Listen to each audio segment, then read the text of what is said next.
Yes. Is locality purely spatial or not? Because Which one is this purely spatial set? locality. Locality, oh no, so locality is a notion of space-time sense. So, yeah, but continue if you want to finish your question.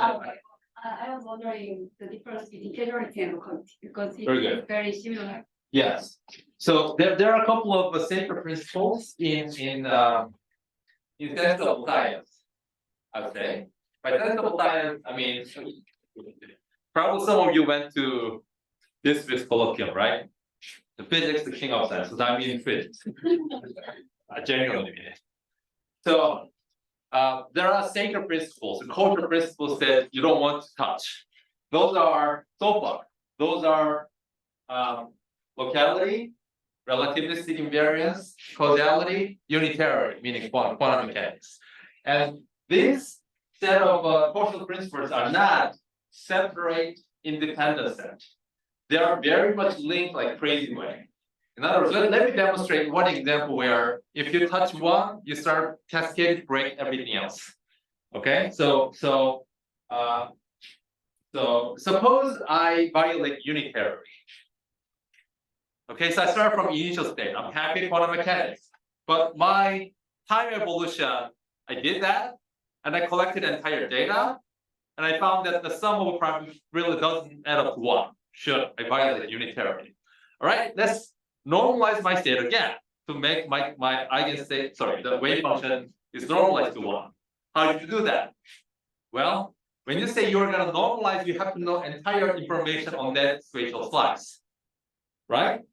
Because you're summing over entire, you integrate over d3x, wave function squared is equal to 1. So you have to demand that you know everything there. How would you know everything there? Because I'm God, I just simply know everything there, even if it is a space like separated.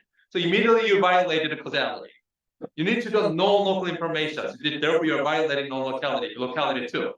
So these set of sacred principles are dangerous to touch. So suppose now you say, oh, I'm going to violate the causality. Good. So how badly are you going to violate causality? Where you can determine, here's my light bulb. You might say, I'm just going to go just out of the light bulb. I'm violating that much. I'm bold. I'm just going to completely violate my causality like that. This is non-local.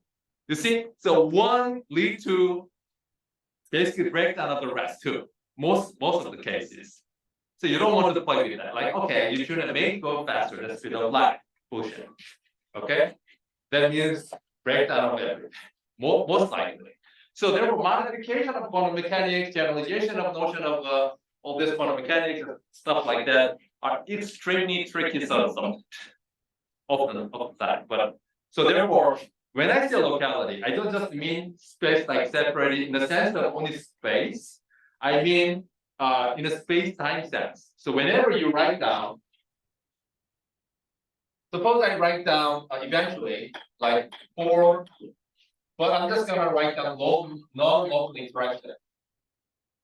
All right, I just did it, right? I just wrote down interaction of something happening at X, another thing happening at Y, but I'm demanding that I'm integrating all possible X and Y in such a way that this includes manifestly non-local point, right? In fact, only the major zero part is local, right? Only one coincidental plane meets those together. So everything else is actually non-local.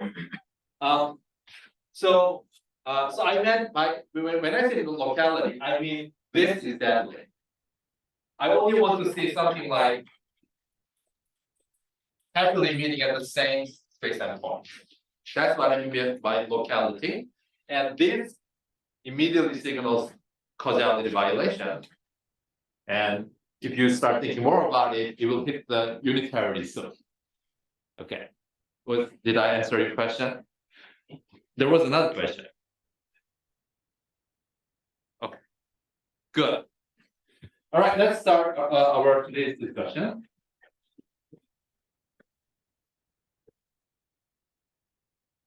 So last time we start this physics question, which we will finish today and move on to the next subject, is what could go wrong if I demand that I'm just going to use the disk with my Hamiltonian and do the quantum mechanics with it.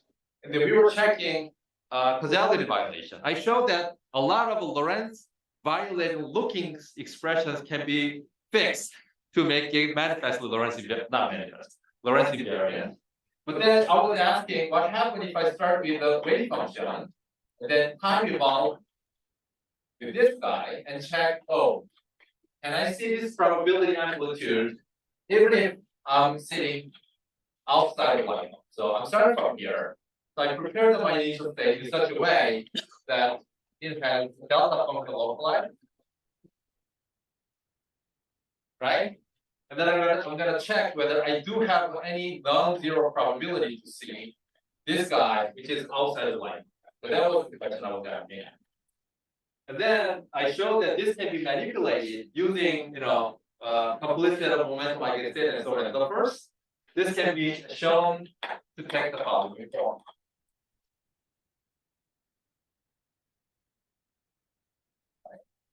Is equal to, and let me just write down the right answer. I wrote derived last time explicitly.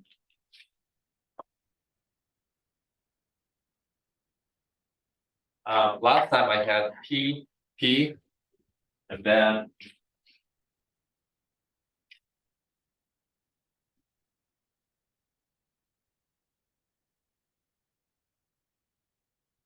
so basically I did the P dot X integration to get this into the R 0. So this is what I got. And then I talked about the fact that this guy, this function EP has a branching point or branch point. So I think that's probably where I ended last time, right? So now let me just manipulate one more step because here I'm gonna make a change of variable to go P goes to minus P. Okay, so then this will turn out to this EP and then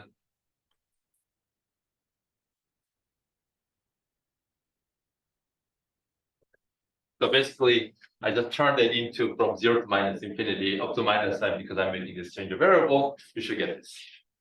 Okay, so minus infinity. All right, so you can compute it, right?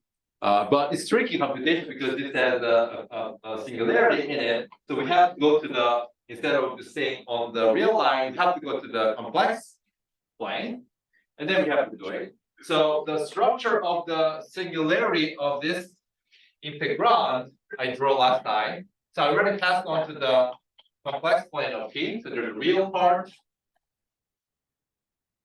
and there's this imaginary part. And then we say, okay, that thing, E, remember EP is M squared plus B squared, or otherwise known as P minus IM, P plus IM.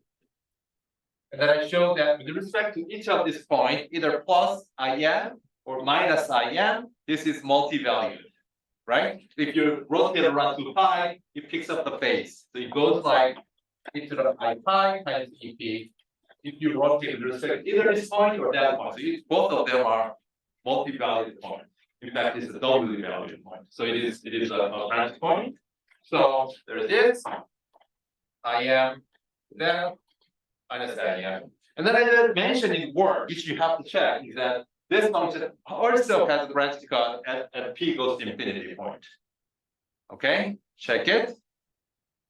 Think about what you learn from complex analysis. Oh, you have to first make a change variable from the P to my 1 over P, right?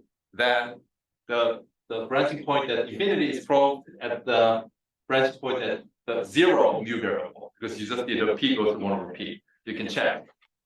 So there is a branching point at infinity too. So I can create a branching cut like that.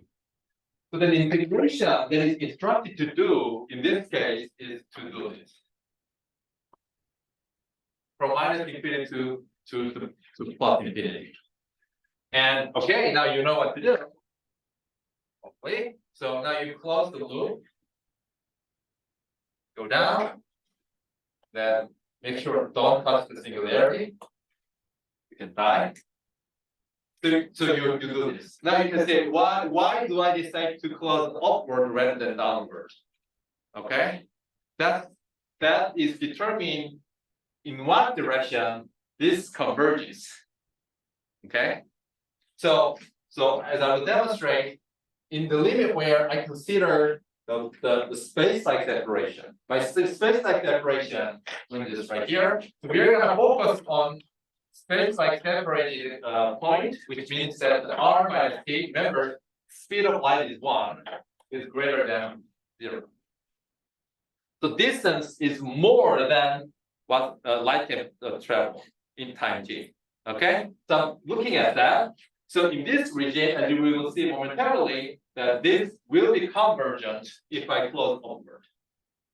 All right, so that's what I'm doing. Now, if you look inside here, everything is completely analytic. There is no singularity. There are no holes, no branch cuts, nothing bad happened. Which means that by residue theorem, if you just compute this integration with that complete contour, it gives you 0.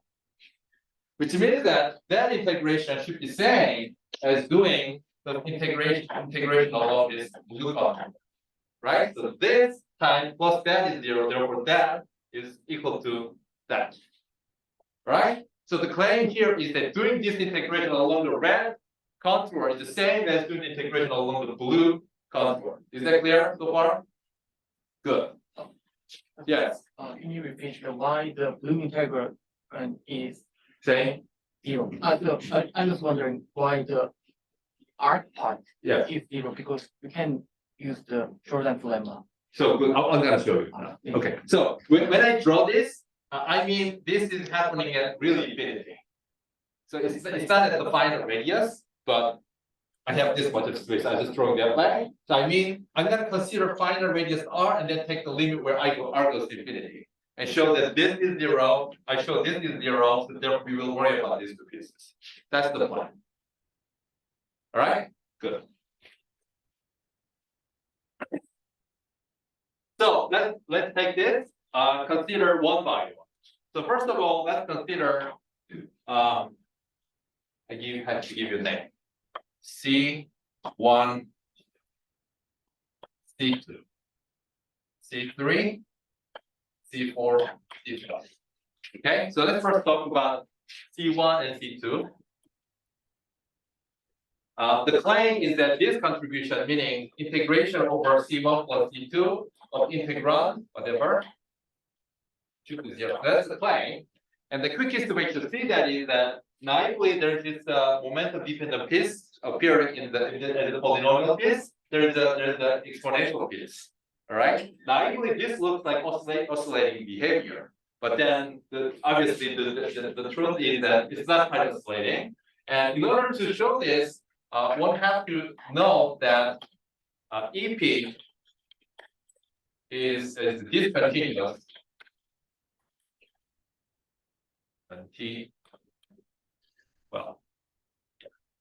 Continuous. Well, this is true statement, but I'm just thinking whether this is the right time to bring up or I can wait. Actually, let me bring up later. So don't worry about this for a second, because I'm not looking at this yet. So in this case, how do I parameterize the contour? Contour can be parameterized as the P integration contour, which is some fixed radius r, either I theta. So with the fixed radius r, I'm just traveling along the theta angle. And you see that the C1, therefore, in this parameterization, C1 goes from theta of minus pi to what? No, actually plus pi to pi over 2. And C2 travels from the pi over 2 to 0, right? We just see from pi to pi over 2, pi over 2 to 0.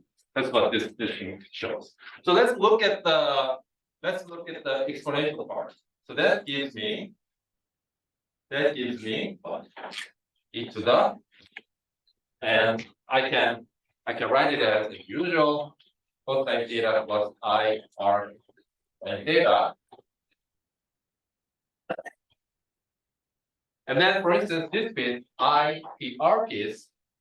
Remember, little r, don't confuse between little r versus big R. Little r is literally the location of the physical point here that I'm testing.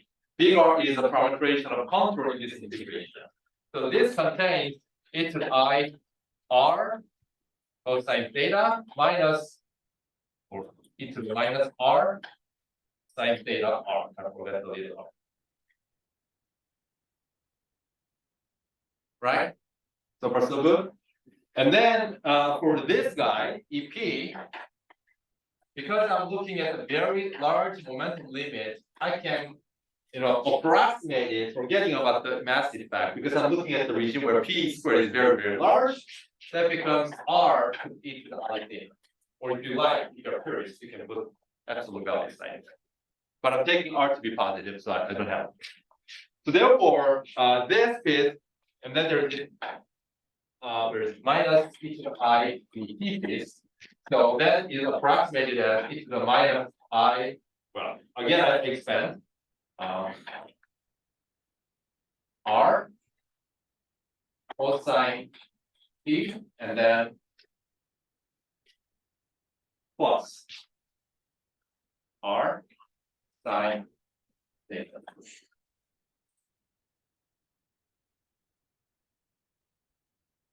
Yeah.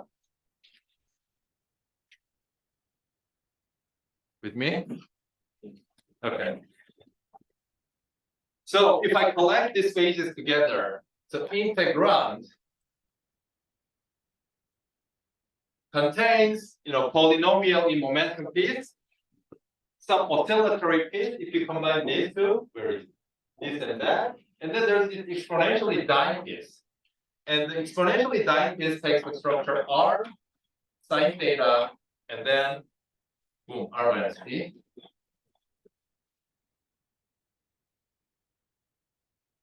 And the regime of integration in theta, obviously I brought from the 0 to pi, where the sign is positive, R is positive, and I said that I'm going to look at the space-like separation. So this is the big exponential separation. So if I send R to infinity, yes, there's this cream oscillatory piece. Yes, there is a polynomial piece which is positive power in R. This kind of beat up, going up like R square. But the king is exponential line, right? King is exponential, so it's just cut it out. So that's how you see that this combination diagram. Good. Now let's look at quickly the other pieces, which is what? C3. So you can do the exact same exercise. So I leave you that as your exercise. The integrand should behave like, first of all, one powers of R from here, another powers of R from here, and then some oscillatory piece, and then there's exponential dying piece. So it has R square, some oscillatory piece, again, same. So in this case, you take R goes to 0, right? Because I'm just gonna shrink this to the 0 point. So if you take the 0 limit, yeah, this is 1 now. Things change. So now this guy does the job. So you get to 0. So this arc doesn't contribute to the integration so far.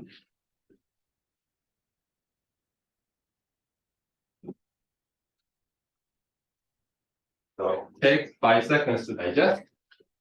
I'll move on.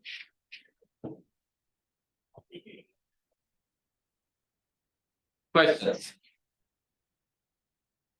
Okay, so now let's work it out the main piece. Some of you may remember that. Oh, I just realized. How good. Okay, no, I have something here. So when the Hamiltonian takes this form, just replace the momentum P with the momentum operator. I said in Word at some point that this is not analytic momentum. I mean, obviously, that's exactly what this means, right? This is multi-value. And when you have Hamiltonian or Lagrangian eventually, which is non-analytic in momentum, if you write down into the momentum space, that's almost immediately says that it is normal. Okay, we will have a chance to discuss more. So I already sort of knew that if I start using Hamiltonian that has the non-analytic form in the momentum, it will eventually speed up non-local acausal information. Okay, we're just basically confirming that expectation by doing this computation explicitly now. And in fact, as I showed here, this piece is harmless. This piece is harmless. Because that is nothing to do with causal, the singularity structure. What really stands is this piece. Naively, if there were no any branchical, you can literally shrink and they annihilate because it's opposite direction. So you should get zero, happy. So if in this complex plane structure, they didn't have this guy, it just annihilate, you get zero. So causality is restored. And in this calculation, if you get causality violation, which you will, that's precisely because of this singularity. Non-analyticity is seen in California, or eventually that process. Okay, so let's finish that off. So to do this class base, C4, C5, let's first understand that EP is, that's what I was going to say, this is discontinuous.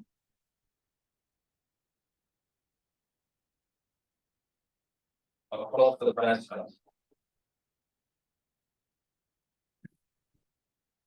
So multi-valued is another name of being discontinuous.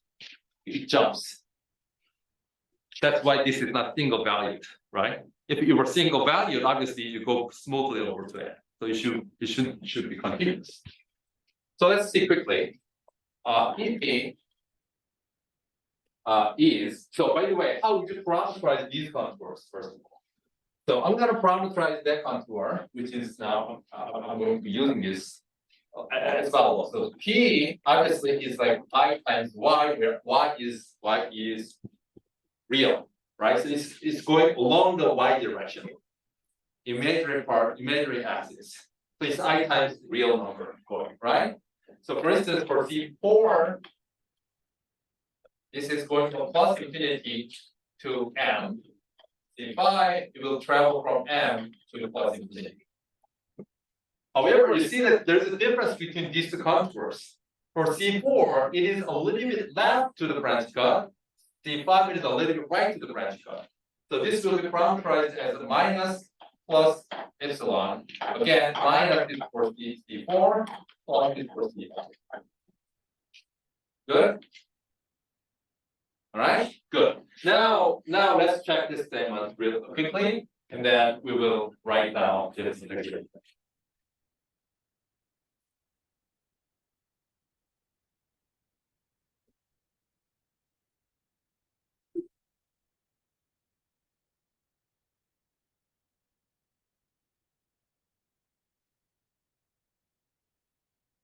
So EP can be written if you just plug in this thing into the expression for the energy I wrote here. Looks like m squared minus y squared. And then let me keep the only leading order in epsilon. So that's going to be minus plus 2i epsilon y. And there's an epsilon squared piece, but I'm dropping because epsilon is very small. Eventually, I'm gonna take the limit where epsilon goes to 0. Good. So then hopefully this is sufficient information for you to see that this guy is discontinuous. If not, let me give you another clue, another set. So I'm looking at the regimes where y is larger in magnitude than m, right? Obviously, I'm running from here to on. So y is larger. So this should be written as minus y squared m squared and minus plus 2i epsilon y.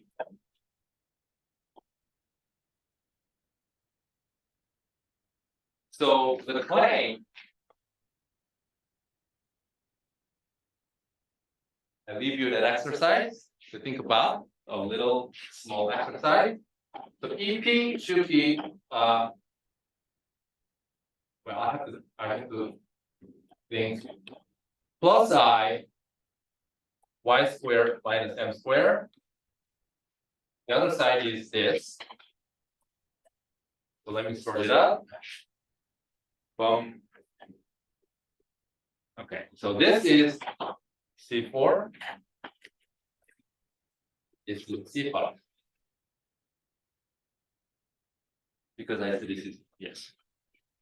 All right, so check it if you get. So you see that there's a discrete jump, right? As you go from C5 side to the C4 side to the C5 side, or vice versa, right? There's a discontinuous jump. All right, so with that information, let's finish the integration. So good. So then x e to the minus e psi is, well, I'm not sure if I'm going to write every factors of i's and 2, but I'll try. Am I? So p is I times y. This is I times y. You get I squared. So that cancels this minus sign. So I can write it as plus. Okay, so that's so far so good. And then there is C4 piece, which is from infinity to m dy. So I have done that part. So let's finish up this part. So e to the I, well, I'm plugging instead of p, I'm plugging I y, so that gives me minus yr. And then for this bit, I'm using the fact that EP is given, where is my EP is given by this on the CP side, that gives me minus y squared m squared t. So that's D4. And C5 m to infinity, again dy by minus this plus y squared m squared.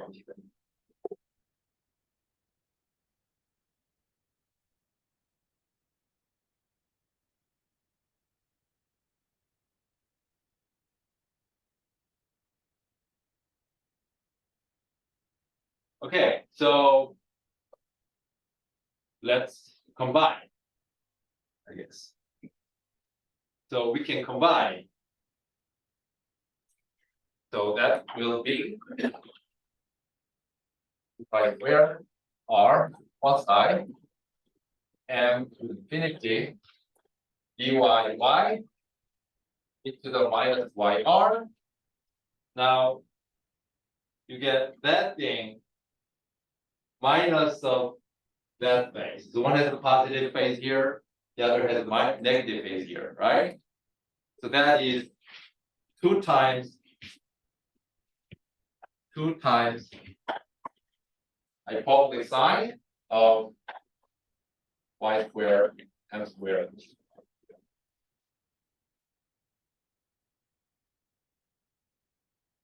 Okay, so what's the point so far? Now the point is to see whether, so I'm integrating everything n so this is positive, and this is exponential positive. Now sine hyperbole is positive.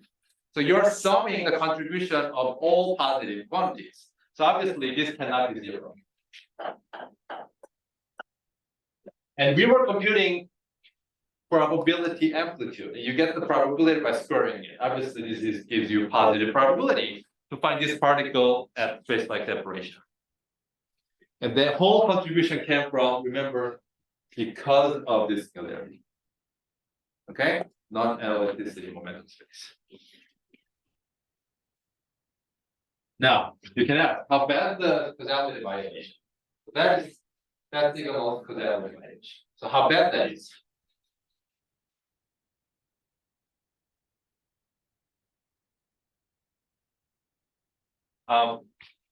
Well, it is exponential. So okay, let's see. Right. Let me say in Word, you can check it. You have every expression here. So I recommend you to do the integration by looking at, so this is going down as time goes, right? But this is going up. So naively, if you look at this integration, this will make larger contribution than that, which is true. So if you want to see how bad the causality violation is, let's say you just try to do a little bit of overestimate, meaning you just take a larger piece and just try to do the computation, and you just take this piece and then drop the math part here, because let's zoom in the part where momentum is very large. Okay? In fact, removing this space will be overestimated because the actual size will be slightly smaller than if you compute this integration. Because exponential order is slightly smaller than this. Right? So if you want to check, how bad the causality violation, you can just try to compute it with only the part that I just explained to you.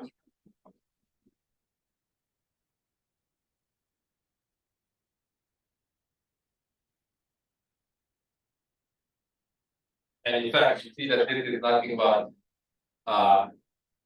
minus. Wait, this did I?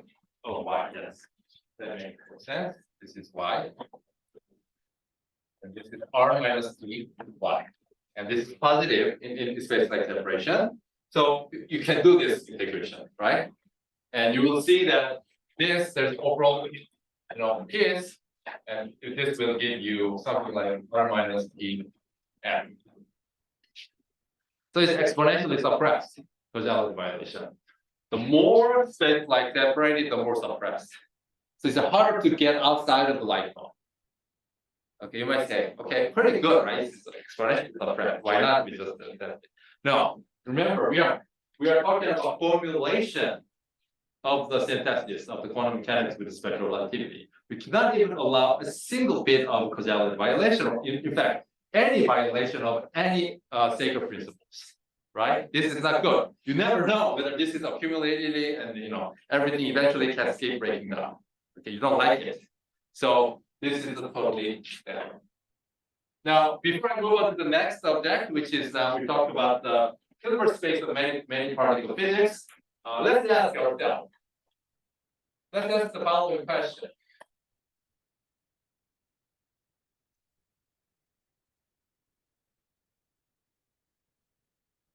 So what was wrong with what we are trying to do? Okay, you better digest this calculation. Or you want to think about, okay, there were many moving parts, ingredients in the story. Exactly which piece was the bad thing, right? You want to think about it. So let's remind ourselves. First of all, we were discussing a single particle state. Single particle state. And then we say, okay, I'm just going to promote my Hamiltonian into this case. That's the second thing we did. Third, we said, okay, I know how to identify the location of the particle by saying I do have a well-defined notion of a position operator. Right? That's what the experiment we did, right? I said there's a good notion of the position operator. So I can measure the location, and then I ask there's a causality violation. Right? Okay, which one you think went wrong? I think I said already one. But do you see the other two are also bad, or only the Hamiltonian was the culprit behind this cathedral? I think I is also bad. First one is also bad. Okay. Because we are dealing with relativity equation. Okay. So that there also exists a particle production. Okay, good. So you don't think this is also bad because in the super high relativistic regime, first we can produce multi-particles. And that is correct, and that is related to the fact that we're talking about this relatively fine notion of position space measuring. Why is that? If you try to measure the location of particle better and better, which means that I'm going to reduce uncertainty in the measurement of the delta x more and more. Right? That's what I mean by understanding location very well. At that point, this goes up. The fact that uncertainty momentum goes up and energy goes up means I have a lot of energy budget that I can borrow from the vacuum, start populating multi-particle state. So overall, the fact that we are asking there's a single particle but never multi-particle, I know the exact location, and this guy is not controlled by this dynamics. Everything overall basically shaped the entire thing. So we kind of have a sense now. In quantum field theory, obviously, we are forced to talk about many particle system. In fact, one of the crucial things is that it is even not allowed to talk about particle without talking about what is known as antiparticle. So at the very least, if you don't want to talk about million different species of particle, whenever you have a particle, there must be a notion of antiparticle at the very least, which is required by the consistency with the causality and unitary. Okay? And this is obviously what I talked about. This is that because there's a little analyticity, branch cut, boom, boom, boom. And here you can ask, okay, this is an operator, right? This is an operator in the quantum filter space. So we will see that in quantum field theory, we are going to demote X from the status of being operator down to the parameters. For instance, there's a quantum field, and here both time and X appears as parameters. In quantum mechanics, remember there's a time evolution. So you have this equation T, but somehow position takes a better status. I'm an operator. Don't even talk to me, you're a parameter, right? So in quantum field theory, we're going to demote X to the same level as the parameter T. Now you see that there's a chance of keeping relativity right, because I'm on the same footing of time and space. This is manifestly not to doing it. So that's how we rectify this third issue. You might ask, oh, is this the only way? Can I do this? Right? You can logically ask a question. Okay, this is also equal. This is also equal. Yeah, there is a way. And if you do that, that's known as a string theory. And they are deeply related. Anyway, so let's move on. All right, so with that, much of now exercise to show why knife trial we break down. We can talk about build up machinery to pass on to the field. Question. Right. Okay, even before going to the QFT, actually did not develop the relativistic QM. Yes. Before the QFT. Yeah. Austin say he failed and. So obviously here I'm dealing with the scalar particle, bosonic particle. In order to actually talk about Dirac, yes, Dirac tried this. But okay, maybe if I say it, most of them will not get it. I haven't even talked about spinners. I haven't talked about but I'm planning on. So why don't you think about for yourself, but I'll also when I cover it, I will answer that question. So there's a hopefully raise the level of curiosity. What is the Dirac? Okay, so any other question? Good. So, what do you mean by promoting T to a power to T to the operator? T to the operator. So what by okay. I mean modulo, so I'm saying.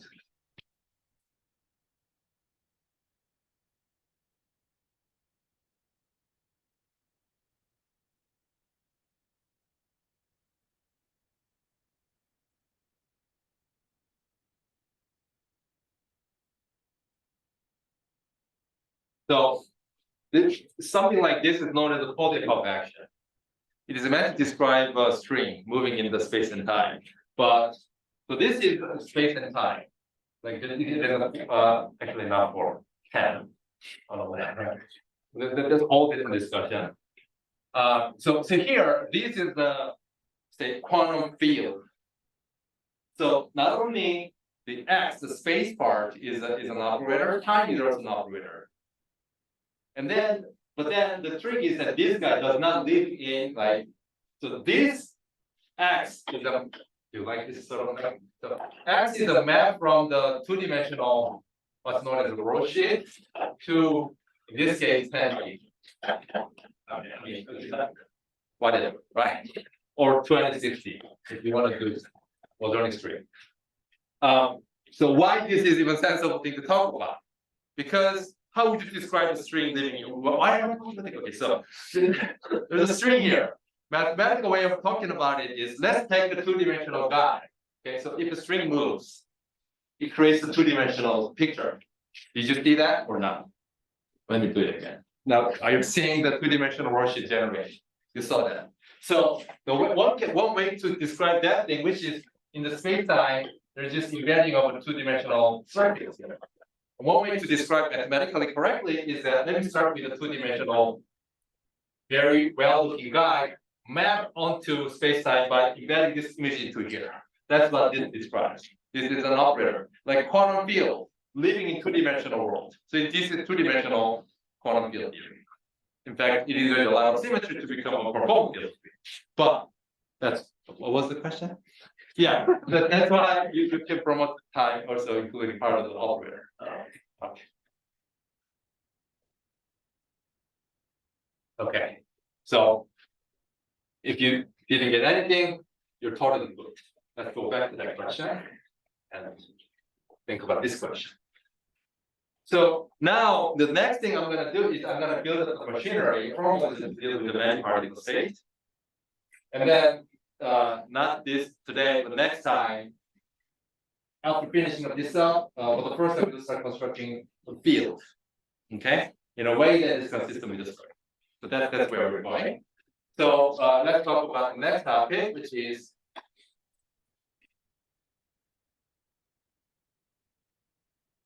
many particle system.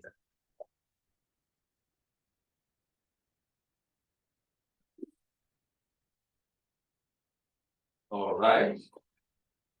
Oh, I don't need it. Okay.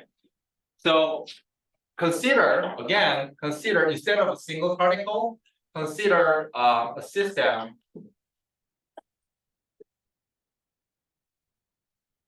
of many. By many, I mean any number you like. Bosonic particle.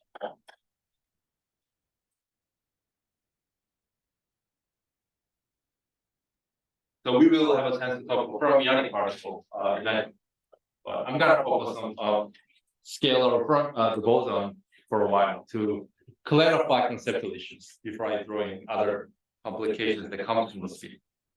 Okay, so how do you do that? Well, so if I have a single particle, we know how to do it, right? We talked about this, and then you will learn this fancy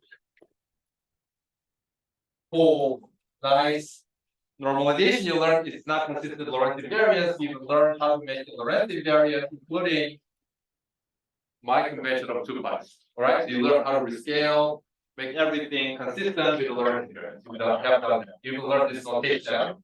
Good. So, although now when I write 1 in this equation, I just mean that this is one particle sector identity operator. Meaning this acts as a 1 only if you look at the one particle sector as you see. Now, this is the one particle sector, right? This is the one particle description. As we talked about. Now I want to talk about the many particle state. So first of all, let's talk about 2 particle state. 2 bosonic identical particles. A system of many identical particles. So first, the 2 particle. How do you do that? So 2 particle state. Well, first let me write a notation for it. So this is my notation for 2 particle state. This is not a definition. I'm just designing my notation. And this an trial will be a tensor product of each of the particles. The first guy has a momentum B1, the other guy has a momentum B2. But then I have to make sure that my notation is consistent with bosonic statistics, right? Which means that if I swap them, it should be the same, right? Good. So which means that I should enforce Bosch. I learned correct pronunciation. Bosch statistics, but then I can normalize properly. By doing this, right? I can do that. And then you can check that this will give you now this notation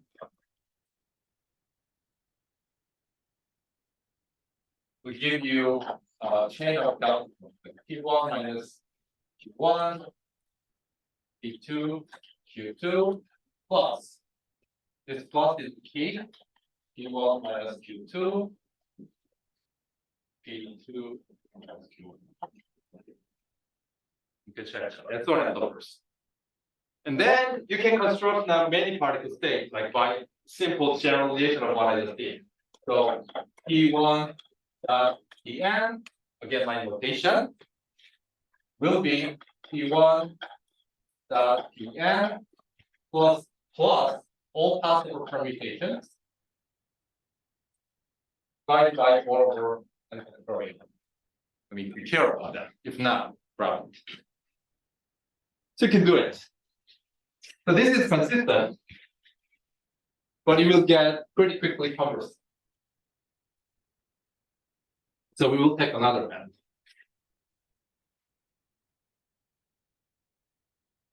So this is again consistent, but then it's awkward. So by the way, so then our Hilbert space that has one particle sector, there's a two particle sector, there's a n particle sector, it goes all the way to infinity. And then I'm missing one thing, right? So there should be one more thing supplementary to that description, which is a vacuum.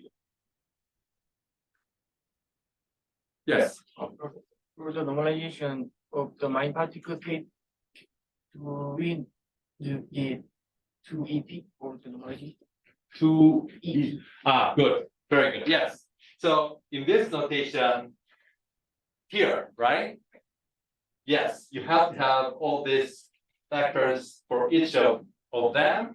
And so, yeah, you're right. So you have to put all this relativistically invariant factor whenever you see the delta function correctly. Can I be sloppy that much today? Oh, you refuse to say yes. Can I be sloppy that much today? Oh, no. Yeah, I heard one yes. I will do it anyway. I haven't needed your permission, I'm doing it. So I'm missing one important state. I have to supplement to my Hilbert space, which is vacuum to say that there is no particle. Okay? So there is no particle. When I say this, I'm making one assumption that there is a notion of a unique vacuum. Meaning there's only one state that says there's only one state that says there's no particle at all. And there's no more than one state that describes the same fact that there's no particle. You might say, okay, it looks like there should be only one. Why are we even talking about it? So I'm just gonna say in words. So this is not a subject of discussion now, but maybe sometime in this semester, but a lot more next semester. If there is lower symmetry,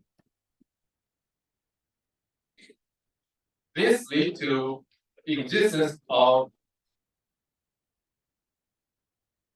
degenerate vacua. So again, just to say, if you had, we'll talk about it, some of them, continuous lower symmetry, you will have a continuum of a degenerate vacua. If you have a discrete symmetry, you will have this freedom of degenerate vacua. Here, degenerate means that they have the exact same energy state level. Okay?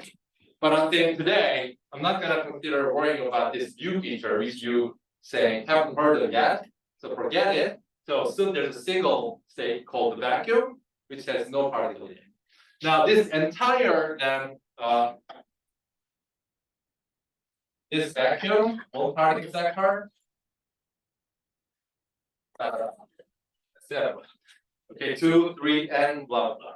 So this is a particular Hilbert space known as space. This will be the object of Hilbert space we will be dealing with. Yeah. What if I want to include some bound states? Very good. So yes. So you're right. If I start turning on the interactions, there is a bound state, there's a broad resonance, there can be other states like gap continuum, this and that. There's more than this. You're absolutely right. So here I'm assuming, let me even talk about free theory. Okay, everybody is free. And even then, what is the formulation? And then, good. So then this is good Hilbert space. And to answer to your question slightly different way, hopefully you will understand, but maybe most of them not. Some of them may do. This can be one. You're waiting for me to say something. This can be one choice of basis, even for interacting quantum field theory, for what's known as asymptotic state. So we will have a talk about it. So yes, let's wait for that. So still this works in some sense. Questions? Good. So then I said this is covered. So I don't like it. Let's see why. So suppose I have a quantum state psi in my Hilbert space. Then I can write it as this, right? So now what do I mean by this? Oh boy, let's do it.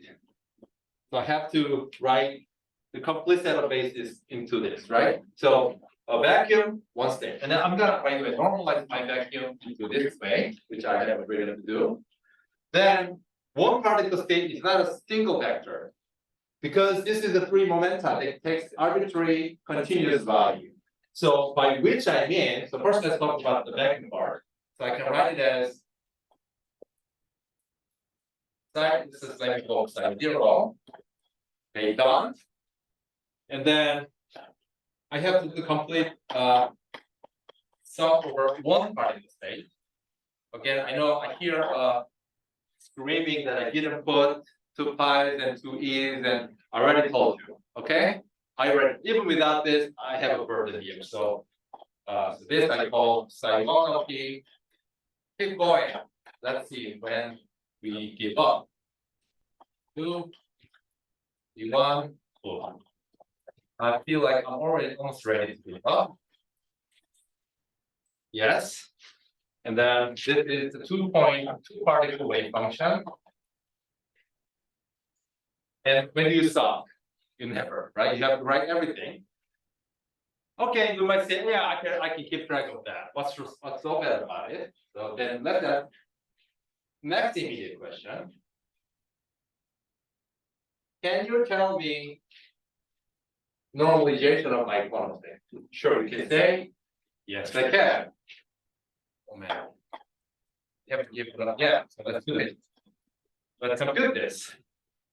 So then this will give you psi 0 square.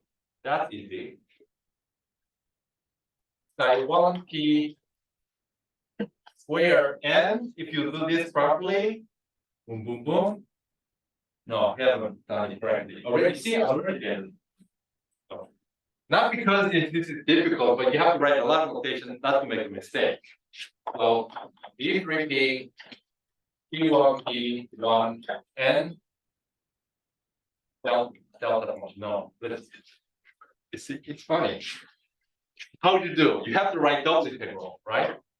B3P, P3Q,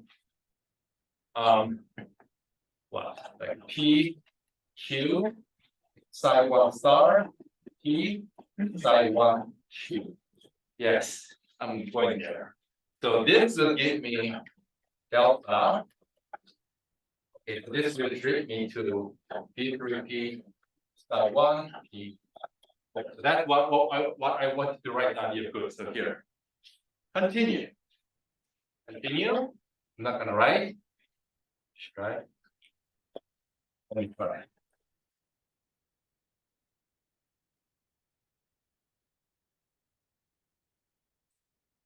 Continue. So I want to normalize my state so that it is 1. Yes, you can by figuring out that thing properly, balance it together by doing proper integration 1. So it is doable. I mean, doable maybe for mathematicians, but not for me. It's not gonna work. It's too cumbersome to discuss. So we're gonna switch picture to what is known as, I mean, it's not an official name, but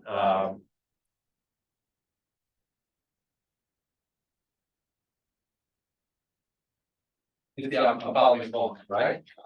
So we're gonna do occupation number of the division. So what is the idea? The idea is simple to understand. And in order to understand the idea, you first understand why this representation is cumbersome. So how are we doing here? Here, what we are doing is the following. Take the box of particles. Okay, and there's Avogadro number of particles, which is what, 10 to the 23? Okay, not 6. I was almost gonna say 6. 10 to 23 particles. And you say particle number 1, 2, 3, 4 until 10 to the 23 particle. You give the free moment information. You write it down. That's what you do here. So as you increase number of particles, the amount of data you have to keep is like explode. That's why this is cumbersome. Now we are gonna organize the exact same data in a different way. I say line of particles, momentum P1. If you have this momentum, come here. Okay, there are hundreds of them. Another momentum, who have this momentum, come here. Collect them together. Collect them together. All right. So basically, the occupation number representation, or this picture, is that for each given momentum, you ask how many particles is occupying that thing. So you're just cutting through the same space in a different, more efficient way. That's what you're doing. Okay. So basically, then can I draw this? Depending on the time. So.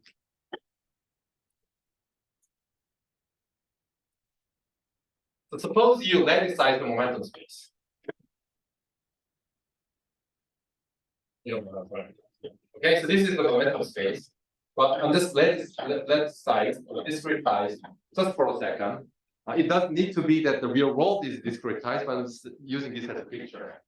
And again, what you're saying is that now instead of scanning through all particles, you're just scanning through each lattice point of the momentum space. And then just collect the particle information at each point of it. Okay, so that's what you're doing. Now, then you already get a picture here. Then how would you describe? Now, in order to describe this at each point, so at each point of P, what would you want to have as a formal machinery?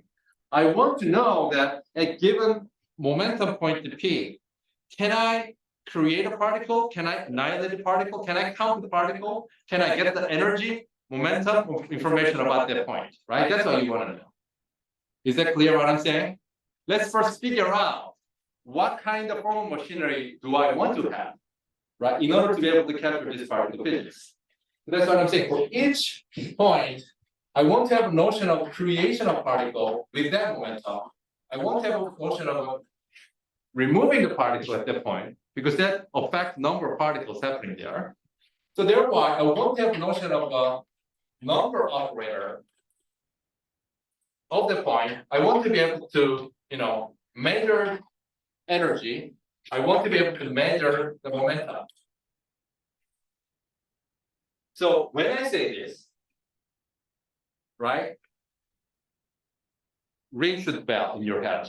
Okay, at least that each point. What I want is that you want to have somehow simple harmonic oscillator system, quantum mechanical simple harmonic oscillator system at each point in this lattice-size momentum. And then you want to know how do I combine them together, right? So let's first talk about quickly single simple harmonic oscillator. I'm just going to review very quickly for you. And then I'm just going to talk about how to combine all of that over continuous variable P, right?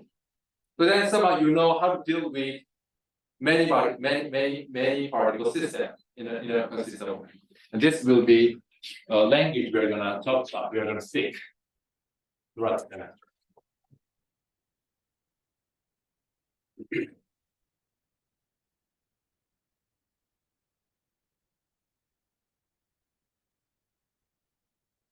So simple harmonic oscillator in 5 minutes. Yes, do it. So what is this? In quantum mechanics, so we're talking about just one-dimensional simple harmonic oscillator. So in quantum mechanics, you learn this. So this is not meant to teach you, this is meant to remind you of that. Okay, so then I can write it as 1 over omega little p squared, little q squared, where the math is well, you should be able to figure out omega p hat squared and q is q squared. Okay, so you can write it up that way. Then immediately you can write this as a q minus p with plus p.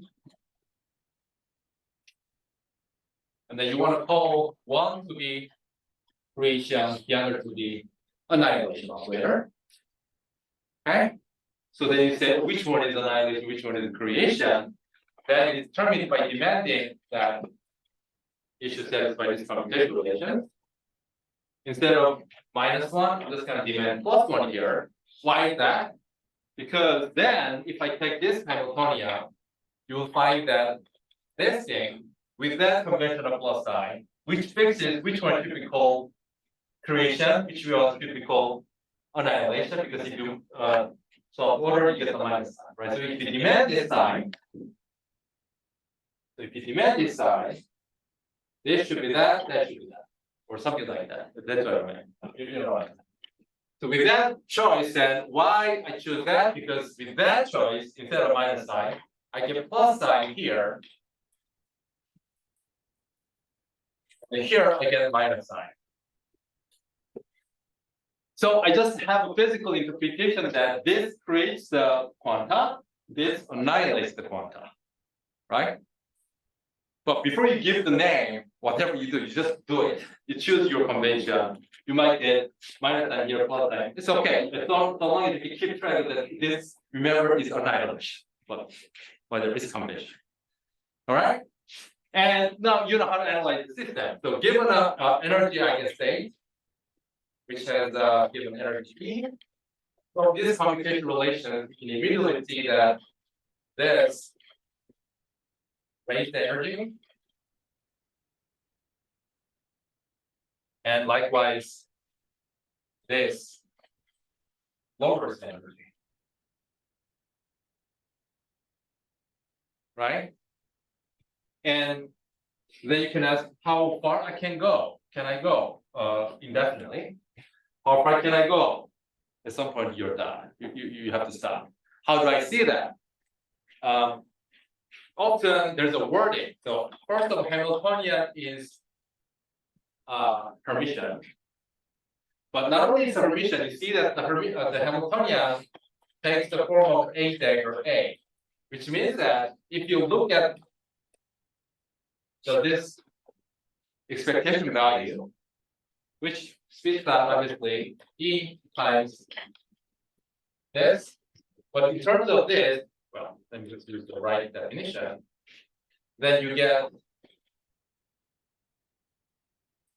the point is that yeah, this is Hermitian, but Hermiticity, this is actually absolute square of this state. So the key point here is that we are setting up the Hamiltonian with a positive frequency physics. Then this is positive. This is a positive to be consistent with quantum mechanics, right? If you have a negative normal state, you're pretty much dead. So this is positive for the same reason. Therefore, any energy state should be positive or equal to 0. I mean, somewhere equal to 0. Okay. So, which means that you cannot go indefinitely down, meaning energy should be bounded from below. I mean, you probably learned this already, but I'm just spreading quickly. Okay? So, energy spectrum must be bounded from below. And that is linked to the fact that the quantum mechanical system is stable. Meaning, should I go or not? Yes, if it is stable. Ask me if you are curious with that wording. So therefore, at some point it should stop and you learn. So there should be a state called the ground state, and it should start to go down further. You learn all this. Good. So this is just a quick simple harmonic oscillator. Then, per this motivation, one nice way of describing many particle state is that we scan over the momentum. At each momentum point, we're going to have a simple harmonic oscillator attached to that. Because basically, I want to have a way of creating particle at the point. I want to have a way of removing particle at that point. I want to be able to measure the number, energy, momentum. So that's exactly that system. Okay, so you will be simple harmonic oscillator attached to every single point. So what is that? This theory for that continuous variable. So for every possible choice of P. Obviously, when I say that every possible choice of P consistent with the point shell, right? I mean, so there every. So we have this system in such a way that a Q dagger like satisfies one, meaning one according to this. So what is the physical meaning of this? Different lattice does not talk to each other. That's what I mean, right?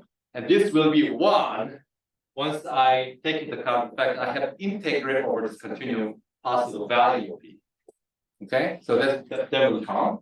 And then similarly, AP, AQ should be 0, and then AP, AQ dagger should be 0.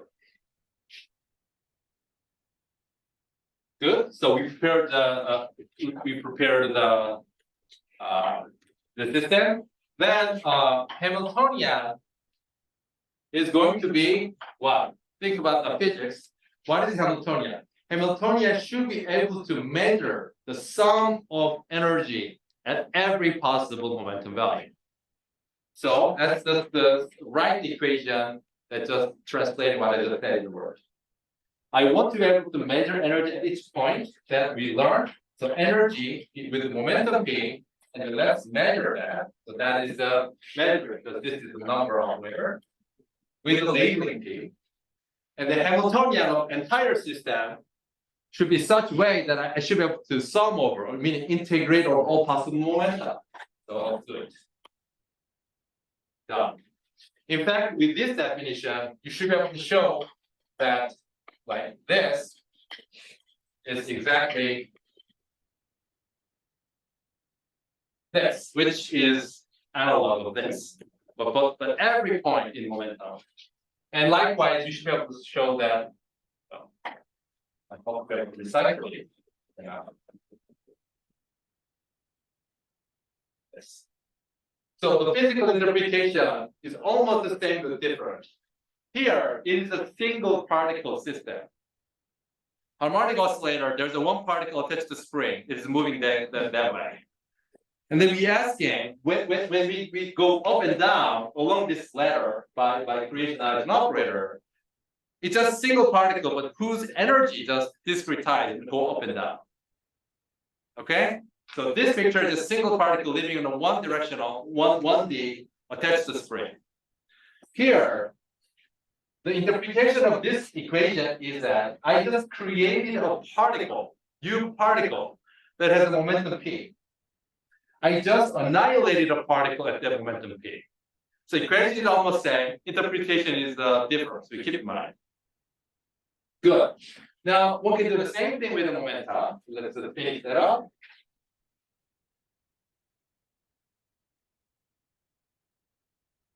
The momentum operator should be same. So whatever that is, I know that it should be able to measure a momentum at that point and should be able to integrate over, right? That's physically what I want.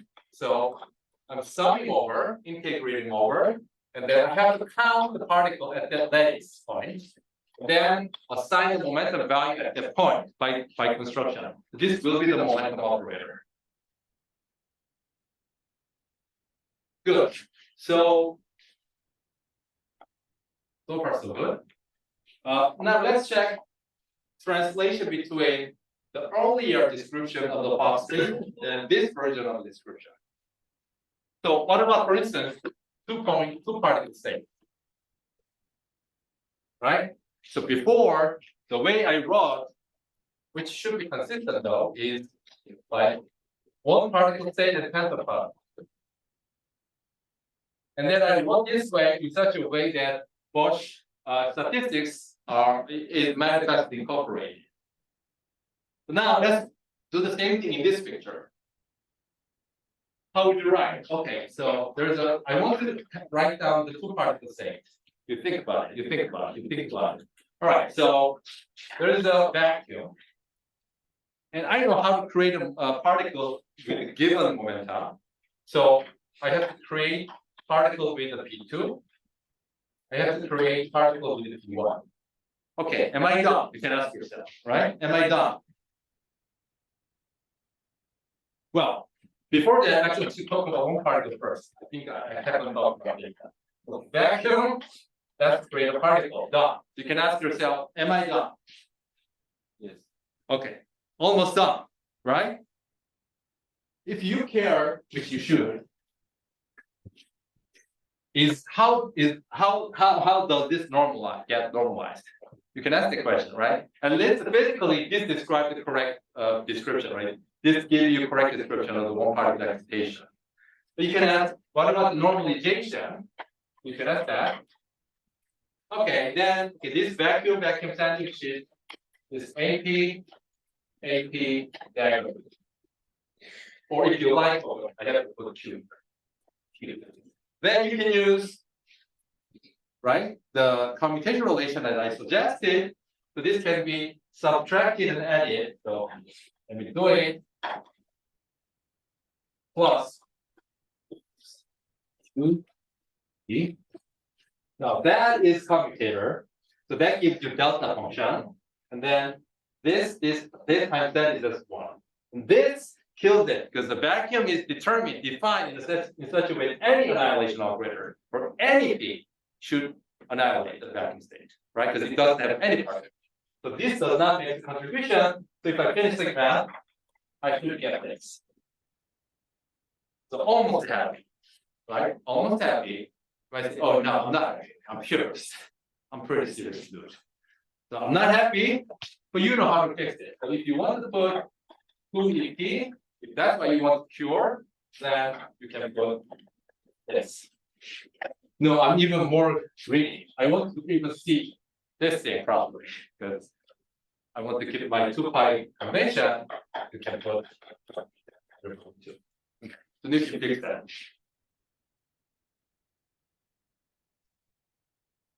Okay, so I want to make one last point. Then we will have that today. That last point is the following. Okay, so that looks like I can construct the many particle state just like this chain, right? Starting from the vacuum, I just multiply with all creation operator as much as I need, and modulo this factor, which you can cure, whatever, right? Now, this description is nice because, as we talked about, 2 annihilation creation operator commutes, which means that this is manifestly consistent with the Gaussian statistic. Right? Okay, nice. Oh, how did you manage that? Precisely because I demanded to use commutator here. If I decide to use some other bracket structure in mathematics, whatever crazy stuff, obviously I will get different statistics here. So the statistics of the particle state is linked to what commutator structure you're going to use to this creation and annihilation operators. Okay, so there's a simple harmonic oscillator, bosonic harmonic oscillator, and you did not learn anything more than bosonic harmonic oscillator, but there exists other stuff. In particular, we're talking about fermionic oscillators later. For instance, to demand that I satisfy anti-commutative relations. All right? Okay, so I have a little bit more to say about this, including Lorentz transformation property. But after that, next week we will start construct the field and play with the quantum field theory. Questions? Yes. So the normalization factor of the P1 interface is staying with between a single particle state. No, good. So now you're gonna have a this factor for each of those. Then it's So you will pick up the two factors of this with the delta. Yeah, another question. Okay, so I might be able to write down the first form of set, also the KLMS website. So stay tuned. All right? I will send out the announcement email if I manage to write it down. If not, I will write that early next week. All right, that's it.